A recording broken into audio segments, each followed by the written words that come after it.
5030 5030.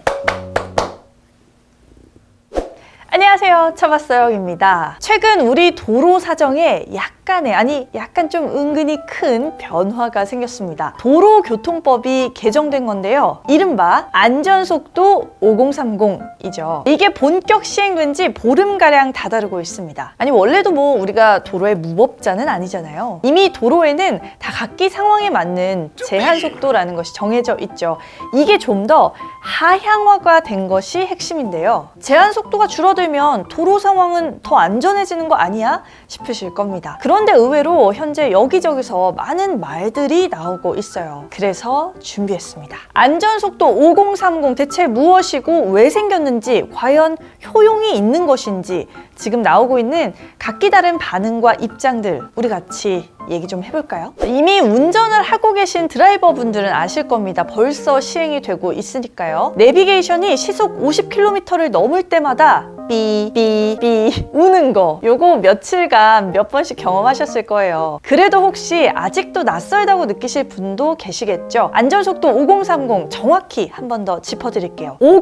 50은 도심의 일반 도로의 제한속도에 해당합니다. 이제 일반 도로에서는 시속 50km 아래로만 달려야 하는데요. 잠깐, 여기서 강변북로 같은 고속도로는 포함되지 않고요, 자동차 전용 도로도 제외됩니다. 원래 규정은 시속 60km였거든요. 시속 10km 이상, 이전보다 줄여서 달려야 합니다. 30은 보행자 위주의 구역에서 제한되는 속도예요. 어린이나 노인 보호구역이 해당되겠고요. 주택가 이면 도로도 속하겠죠. 여기선 시속 30km 아래로만 달려야 합니다. 법이 개정된 상황이기 때문에 지키지 않으면 벌을 받겠죠. 안전속도 규정을 위반하게 될 시에는 과태료나 범칙금이 부과가 됩니다. 정해진 속도를 초과한 속도가 20km/h 이하일 때 과태료 4만 원이나 범칙금 3만 원이 부과되는 것부터 시작을 해서요, 그 이상으로 가면 벌점까지 받게 돼요.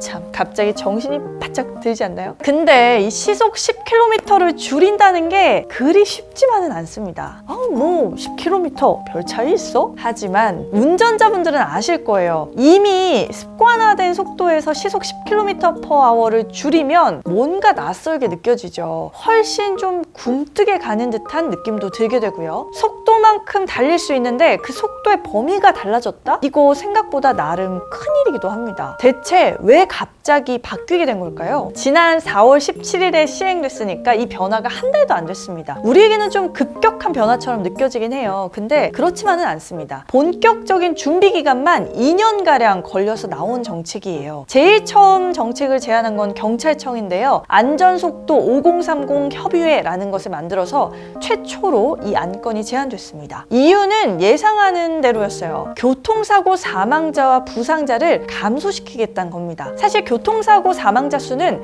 매년 줄어들고 있는 추세예요. 작년 국내 교통사고 사망자 수가 3,079명인데요. 재작년은 3,349명이었으니까 벌써 한 200~300명이 줄어든 수준이죠. 2012년으로 거슬러 올라가면 5,392명 가까이 됐었거든요. 시간이 갈수록 쭉 계속 내려오는 감소 추세이긴 해요. 문제는 OECD 경제협력개발기구 37개국 사이에서 비교를 한번 해보면요, 여전히 상당히 높은 수준이란 거예요. 2019년 기준으로 보면요, OECD 국가 중 인구 10만 명당 도로교통 사망률이 미국 다음으로 높습니다. 일본이랑 비교하면 2배 이상이에요. 결국 교통사고 중에서 30% 넘는 비율이 보행자 사고인데, 그걸 줄이려면 도심의 운전 속도 하향을 통해서 보행자를 보호하자, 이런 의도로 시작된 정책이라고 할 수 있겠죠. 실제로 시속 60km로 운행 중인 차가 보행자와 충돌을 하면 중상 가능성이 92.6% 정도로 집계되는데요, 속도를 시속 10km만 내려도 72.2%로 줄어든다고 해요. 교통사고 사망자나 부상자를 내리는데 도움이 되는 정책이라고 판단을 했을 겁니다. 자, 안타깝게도 실제 반응은 확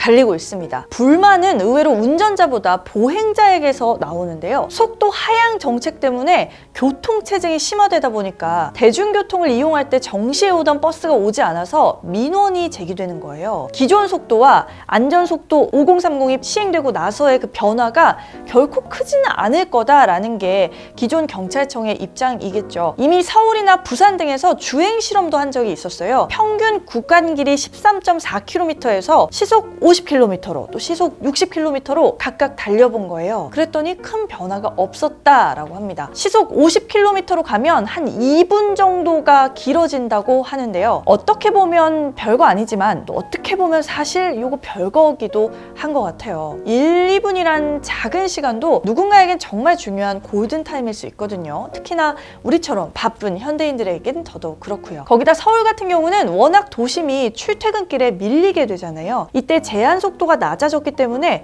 교통체증이 심화되고 그런 목표 지점까지 도달되는 속도가 더 낮아지고요. 대중교통을 이용할 때 답답함이 좀 생길 수밖에 없는 거죠.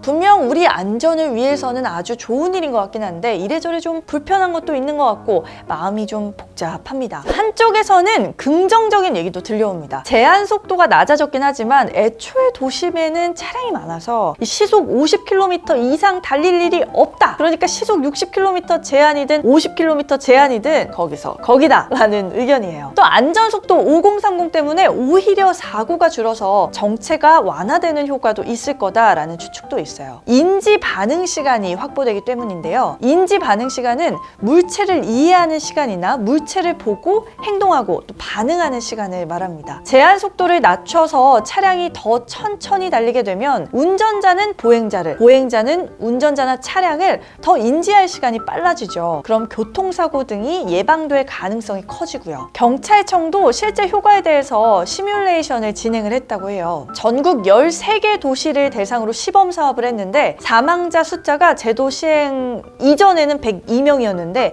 이후에는 62명으로 38.9%나 감소했다고 합니다. 자, 한편 대중교통 이용자뿐 아니라 운수업 종사자분들 중에는 이 정책 시행이 좀 부담스럽다라는 입장도 있는 것 같아요. 안전을 위해서는 옳은 정책이지만 현실에서는 배차 간격이란 게 정해져 있잖아요. 이게 틀어져서 정시성에 문제가 생겨버리면 승객들의 불만을 오롯이 받으셔야 되죠. 아니, 이 버스 대체 왜 이렇게 느리게 가요? 죄송한데 빨리 가주시면 안 될까요? 뭐 이런 피드백이 나올 수 있다는 거예요. 특히 도로 같은 경우는 기본적으로 다양한 변수들이 많이 존재하죠. 교통사고가 발생해 있거나 굳은 날씨 때문에 교통체증이 발생할 때가 있잖아요. 버스기사님이나 택시기사님들은 이미 이런 변수들을 이겨가면서 이 배차 간격을 맞추시는 분들인데요. 운행 속도를 일률적으로 제한해버리면 기사님들의 휴식 시간도 보장되기가 어렵고요. 또 기다리는 시민들의 피로도도 높아질 수 있죠. 또 운전자들의 입장에서는 일단 속도가 느려지니까 답답하다는 거. 운전의 중요한 즐거움 중에 하나가 달리는 맛 같은 것일 텐데요. 이런 게 자꾸 억눌려지는 것도 마냥 좋은 것만 아니다라는 의견도 있는 듯해요. 분명 좋은 취지의 정책인데 정말 누굴 위한 것인지 약간 아리송하죠. 저도 이 정책의 취지는 너무나 공감하기 때문에 당장 이 정책이 없어졌으면 좋겠다. 이건 절대 아닙니다. 다만 며칠간 이 안전속도 5030을 저도 최선을 다해서 지키면서 보니까 개인적으로도 약간 의아한 점들이 생기는 건 사실이더라고요. 일단 사실 언제나 여유롭게 저속 상황으로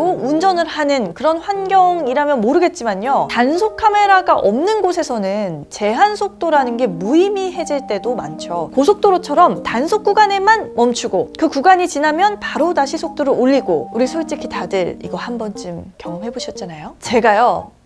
정말 때는 차선 변경 하나에도 팔을 부르르 떨던 초보 운전 시절 저의 귀여운 모닝과 함께 고속도로를 달리던 때의 일입니다. 고속도로에서 단속 카메라가 없을 때 정시 속도를 꿋꿋이 지켰던 적이 있어요. 근데 주변에서 빵! 하는 거예요. 근데 너무 무서워가지고 그래서 하는 수 없이 제가 엑셀을 밟고 모닝이 힘들어할 때까지 달렸던 적이 있습니다. 단속 카메라가 있는 지점에서만 속도를 줄이는 차량들이 어쩔 수 없이 우리 도로 환경에서는 있다라고 가정을 할 때 속도를 막 내다가 60km로 줄일 때와 속도를 막 내다가 50km로 더 확 줄일 때 저는 사실 후자의 위험성이 좀 클 수도 있다고 생각이 들더라고요. 속도를 내다가 줄이는 폭이 커지면 그만큼 뒷차량에 건강에게도 위협적이지 않을까 싶기도 하고요. 무엇보다 저는 자동차 기자이자 크리에이터잖아요. 승용차에는 일반적으로 경제 속도라는 게 존재합니다. 에코 드라이빙이라고 많이 들어보셨죠? 친환경적이고 경제적인 운전의 기본이 바로 정속도를 유지하는 데 있어요. 차량을 정지시키기보다는 지속적으로 같은 속도를 유지할 때 에너지가 가장 효율적으로 사용되기 때문인데요. 이 경제 운전을 최적화시켜주는 경제 속도는 차종에 따라서도 다르고 배기량에 따라서도 달라집니다. 근데 보통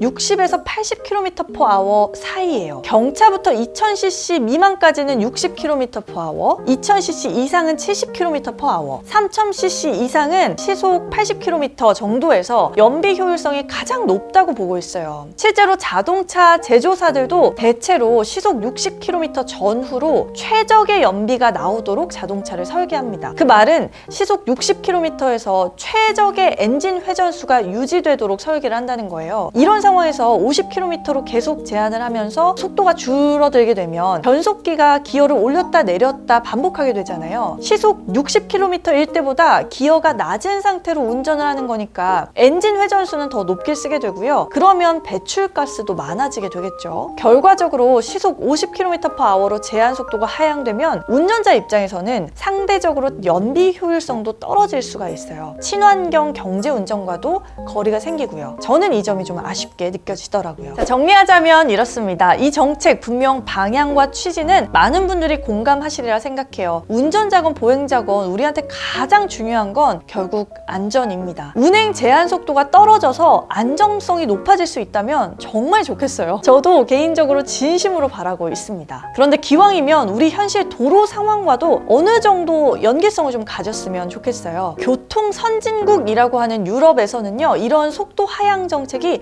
실질적인 효과를 보이고 있다는 통계가 많긴 합니다. 그러니까 우리도 그 흐름을 좀 따라가고자 하다 보니 생긴 정책인 것 같기도 해요. 하지만 우리나라는 강남대로 같은 데만 가봐도 막 편도 3차선, 4차선 이상 넓은 도로가 많습니다. 유럽과는 확연히 다른 도로 체계이기 때문에 그냥 정책을 이상적으로 바꾸는 것보다는 좀 더 세심하게 다듬어줘야 될 필요가 있지 않나 싶기도 하고요. 특히 기왕의 정책이 바뀌었다면 신호 체계도 좀 빠르게 변경이 돼야 될 것 같아요. 제한 속도는 바뀌었는데 교차로 간의 신호 체계가 그대로면 교통 흐름이 계속 끊기고요. 그에 따른 부작용들이 초래될 수밖에 없겠죠. 마지막으로 이 교통사고 사망자 비율 중에는 보행자의 비율이 높다고는 하는데요. 보행자의 무단횡단도 무시할 수 없는 사고의 원인이 되기도 합니다. 교통 체계가 안정화되더라도 무단횡단이라는 게 존재하는 한 사고라는 건 계속 산술적으로 발생하게 될 가능성이 크잖아요. 결국 진짜 이 도로 세계의 안전을 위해서는 우리 운전자도 또 보행자도 모두 상호가 노력하는 환경이 되면 좋겠습니다. 우리 모두는 잠재적 운전자이면서 또 동시에 보행자이기도 하니까요. 자, 여러분들은 지금 시행되고 있는 안전속도 5030 어떻게 생각하시는지 의견 자유롭게 많이 남겨주시고요. 우리가 의견을 많이 나눌수록 앞으로 나올 교통정책의 실효성도 그만큼 높아지리라고 저는 믿습니다. 건전한 토론의 장이 이루어지면 좋겠어요. 저는 그럼 다음 소식으로 또 찾아올게요. 안녕! 안녕! 5030!